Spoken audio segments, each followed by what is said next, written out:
Hello, good morning students. कैसे हैं आप सब? जाहिर है आप सब अच्छे होंगे। आप सब लोगों की पढ़ाई अच्छी चल रही होगी। सभी टीचर्स द्वारा एक अथक प्रयास के बाद आप लोगों तक नोट्स वीडियोस पहुंचाए जा रहे हैं और आप लोग उसका पूरा फ़ायदा ले रहे होंगे और लेना भी चाहिए। ठीक है, तो जैसा कि हम बात कर रहे थे अभी तक कि जो वीडियोस हैं जिनके द्वारा मैं आप लोगों के साथ जो आपके टॉपिक्स हैं वो डिस्कस कर रहा हूँ, नोट्स के द्वारा कर रहा हूँ, तो वो आप लोगों को अच्छे से समझ में आ रहे होंगे।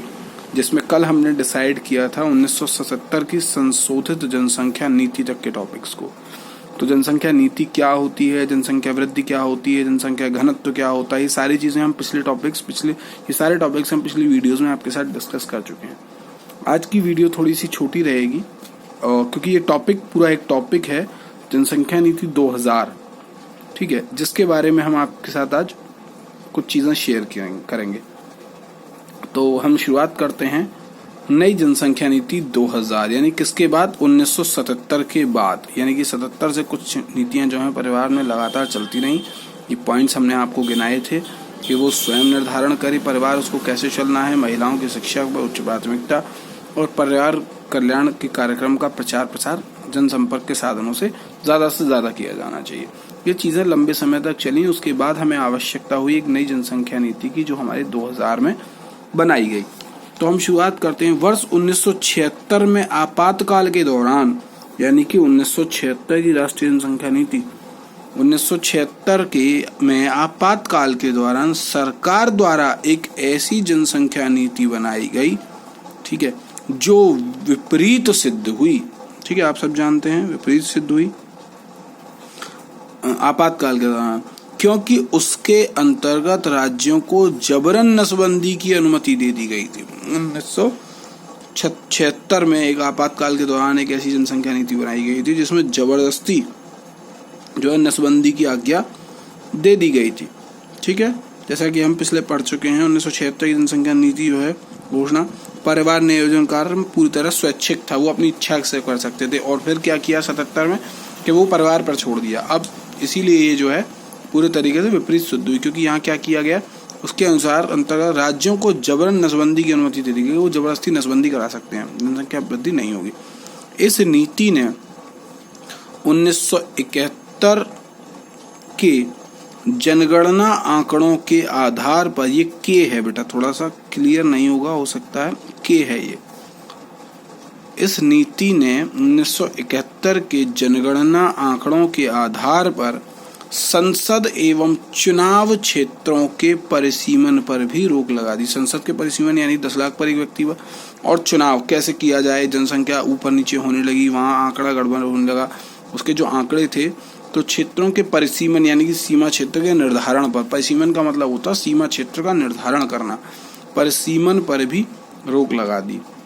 किंतु जब 1977 यानी कि जो नीति हमने ये पढ़ी थी संशोधित, 1977 में सत्ता परिवर्तन हुआ, यानी कांग्रेस के खिलाफ जनता पार्टी की विजय हुई, जनता पार्टी की सरकार बनी, जिसमें प्रधानमंत्री कौन थे? मोरारजी देसाई थे। 1977 में जब सत्ता बनी हुआ तो उसने इस योजना का नाम बदलकर उसे परिवार कल्याण कर दिया। किसने? मोरारजी देसाई की सरकार ने, जनता पार्टी की जो सरकार थी उसने कल्याण कर दिया तथा एक अन्य जनसंख्या नीति की घोषणा कर दी। वर्ष 1991 में सरकार में केरल के मुख्यमंत्री की अध्यक्षता में, वर्ष 1991 में सरकार में केरल के मुख्यमंत्री की अध्यक्षता में जनसंख्या के बारे में एक रिपोर्ट समिति नियुक्त की गई कि भाई जनसंख्या के बारे में एक समिति नियुक्त की जो अपनी रिपोर्ट प्रस्तुत करे, जिसने 1993 में अपनी रिपोर्ट राष्ट्रीय विकास परिषद को सौंपी, नेशनल डेवलपमेंट ऑर्गेनाइजेशन को सौंपी। जो राष्ट्रीय विकास परिषद है उसको किसने सौंपी थी? मुख्यमंत्री, केरल के मुख्यमंत्री की अध्यक्षता में। अब देखिएगा 1991 में केरल के मुख्यमंत्री कौन थे की अध्यक्षता में जनसंख्या के लिए एक समिति नियुक्त की थी। ठीक है, अब हम पढ़ते हैं, आगे आते हैं, जिसमें एक राष्ट्रीय जनसंख्या नीति बनाने की बात हुई। ठीक है, क्या हुई? जिसमें एक राष्ट्रीय जनसंख्या नीति बनाने की बात हुई। और 1993 में ही इसका गठन कर दिया गया डॉक्टर स्वामीनाथन की अध्यक्षता में। केरल के मुख्यमंत्री ने जो है एक समिति गठित करने का सुझाव दिया कि भाई एक समिति गठित की जाए 1993 में, जो है जो जनसंख्या नीति पर, राष्ट्रीय जनसंख्या नीति पर जो है अपना सुझाव दे, अपना अध्ययन करे। और 1993 में जैसे हम पढ़ते हैं उसने अपनी रिपोर्ट राष्ट्रीय विकास परिषद को प्रस्तुत भी कर दी। उसके बाद एक समिति गठित की गई 1993 में ही। भाई 1993 में ही तो राष्ट्रीय विकास परिषद को उसने अपनी जो है रिपोर्ट सौंपी थी, जो केरल के मुख्यमंत्री की अध्यक्षता में जो है एक समिति बनाई गई 1991 में। उसने अपनी रिपोर्ट प्रस्तुत की 1993 में राष्ट्रीय विकास परिषद को। जब राष्ट्रीय विकास परिषद को रिपोर्ट दी थी, जिसने एक राष्ट्रीय जनसंख्या नीति बनाने की बात कही थी, और 1993 में ही इसका गठन डॉक्टर स्वामीनाथन की अध्यक्षता में किया गया। यानी कि पहले एक समिति बनी 1991 में केरल के मुख्यमंत्री की अध्यक्षता में, उसने अपनी रिपोर्ट सौंपी 1993 में। किसको? राष्ट्रीय विकास परिषद को। तो राष्ट्रीय विकास परिषद में एक गठन किया। उस समिति में क्या था? राष्ट्रीय जनसंख्या नीति बनाने की बात की गई थी। तो 1993 में ही जो अध्यक्षता, मुख्यमंत्री की अध्यक्षता में जो समिति गठित की गई थी, उसने अपनी रिपोर्ट राष्ट्रीय विकास परिषद को जिसको सौंपी थी, उसने एक समिति का गठन किया इसके अध्यक्षता में, डॉक्टर स्वामीनाथन की अध्यक्षता में। क्लियर हो गया होगा सबको। यानी कि सीएम, उसके बाद नेशनल डेवलपमेंट ऑर्गेनाइजेशन, उसके बाद एक और कमेटी, वो थी डॉक्टर स्वामीनाथन की। ये स्टेप था, ऐसे करके 3 स्टेप थे, यहाँ आ गए थे। ठीक है, ध्यान रखिएगा। सीएम, नेशनल डेवलपमेंट ऑर्गेनाइजेशन और डॉक्टर स्वामीनाथन की अध्यक्षता में किया गया, जिसका मसौदा यानी कि रिपोर्ट 1994 में संसद में पेश किया गया।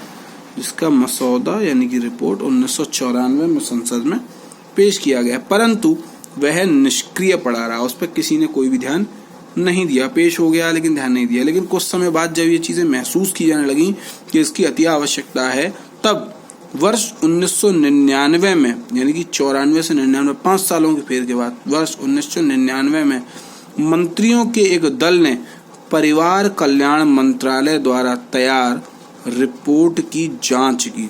वर्ष 1999 में मंत्रियों के एक दल ने, कुछ मंत्रियों का एक दल बनाया गया, उसमें परिवार कल्याण मंत्रालय द्वारा तैयार रिपोर्ट की जांच की। और फरवरी 2000 में सरकार ने राष्ट्रीय जनसंख्या नीति, जिसकी बात कही गई थी, किसमें? केरल के मुख्यमंत्री द्वारा जो गठित रिपोर्ट थी, जो राष्ट्रीय विकास परिषद को सौंपी गई थी, उसमें कही गई थी राष्ट्रीय जनसंख्या नीति सन 2000 की घोषणा की, जो कि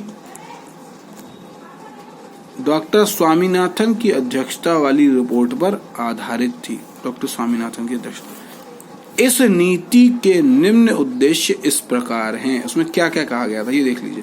पहला, वर्ष 2005 जनसंख्या वृद्धि दर को स्थिर किया जाए, यानी कि वर्ष 2005 तक के लिए स्थिर किया जाए जनसंख्या वृद्धि दर को कितनी होनी चाहिए, उसके हिसाब से आंकड़े आगे देखे जाएंगे, स्थिर माना जाए। यहाँ तक विवाह की उम्र लड़की की 18 तथा लड़के की 21। आप सब समझते होंगे क्यों?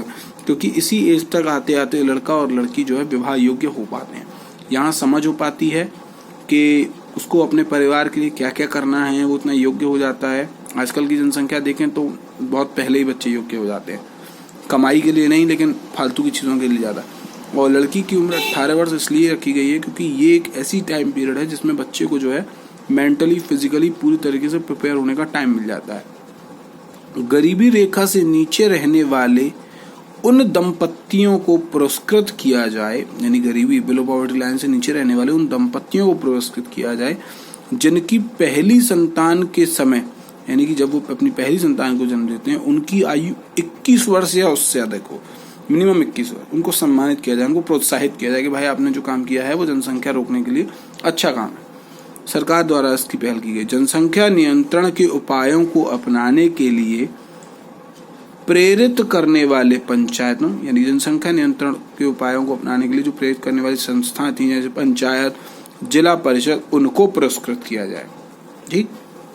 बाल विवाह निरोधक अधिनियम तथा लिंग परीक्षण तकनीक निरोधक अधिनियम के प्रावधानों का सख्ती से पालन हो। लिंग परीक्षण, जैसे आप कहते हैं ना, चेक करा लेते हैं कि बच्चा लड़का है या लड़की है, जो भी है, या बाल विवाह है, ये लिंग परीक्षण तकनीक, ठीक है, पहले से कि क्या प्रॉब्लम है, वो कि किस तरीके की जो है शिशु आप जन्म दे रहे हैं, वो सारी चीज़ें। बाल विवाह निरोधक अधिनियम, ठीक है, इन सब चीज़ों पर सख्ती से पालन। आज सुप्रीम कोर्ट ने इस पर बहुत अच्छा पालन लगाया है। 50,000 से 1 लाख तक का जुर्माना और 3 से 5 साल तक की जेल। 6, गर्भपात सुविधा को और विस्तार दिया जाए, यानी कि जो है प्रेगनेंसी जो सर्विसेज हैं, सुविधाएं हैं, उनको और विस्तार दिया जाए। विवाह, गर्भावस्था यानी कि मैरिज, प्रेगनेंसी तथा जन्म मृत्यु पंजीकरण को अनिवार्य करना। जन्म को, मृत्यु को यहाँ डैश लग गया, डैश लगा लीजिएगा या कॉमा कर लीजिएगा। जन्म मृत्यु पंजीकरण को अनिवार्य करना, यानी कि अगर किसी का विवाह होता है तो वो अनिवार्य करें। गर्भावस्था, प्रेगनेंसी तो क्या होगी, रिपोर्ट में रहे डॉक्टर्स के में जन्म और मृत्यु का पंजीकरण भी अनिवार्य है, जिससे कि सरकार के पास आंकड़े रहे आगे की जनगणना के लिए। मातृत्व मृत्यु दर को, यानी कि माता की मृत्यु दर को प्रति 1 लाख पर 100 से नीचे लाया जाए, यानी कि अगर कोई किसी बच्चे को जन्म देती है माँ, तो उसकी मृत्यु दर कम हो, उसको उतना पोषण मिले, उसको उतना मजबूत बनाया जा सके कि अगर 1 लाख बच्चे जन्म ले जाएं तो उन पर अगर ज़्यादा हो तो 100 से भी नीचे लेडीज़ें जो हैं वो खत्म होने के आंकड़े हमारे आ गए हैं। शिशु मृत्यु दर को प्रति 1000 पर 30 से नीचे लाया जाए, यानी कि अगर शिशु मृत्यु दर जो है, अगर प्रति 1000 बच्चे लेते हैं तो उससे 30 से नीचे आने चाहिए। कम से कम 30 बच्चे जो है, ज़्यादा से ज़्यादा 30 बच्चे हों, वो मरे, उससे कम ही होने चाहिए। राष्ट्रीय जनसंख्या आयोग का गठन किया जाए, जो इसका हर साल या 5 साल पर जब भी जो है जनगणना होती है उसका आंकड़ा लगाए। जनसंख्या स्थितीकरण कोष का भी गठन किया जाए, यानी कि इन सब चीज़ों पर खर्च होने वाला पैसा जनसंख्या स्थितीकरण कोष से निकाला जाए। एक ऐसा कोष बनाया जाए जिसमें पैसा निकाला जाए या उसके लिए बजट पास किया जाए कि इस पर जो पैसा खर्च होगा वो यहाँ से होगा। ये कहीं ना कहीं एक कमाई का भी टॉपिक बन जाता है, लेकिन ये यहाँ पर जो है हमारे डिस्कस करने का मुद्दा नहीं है।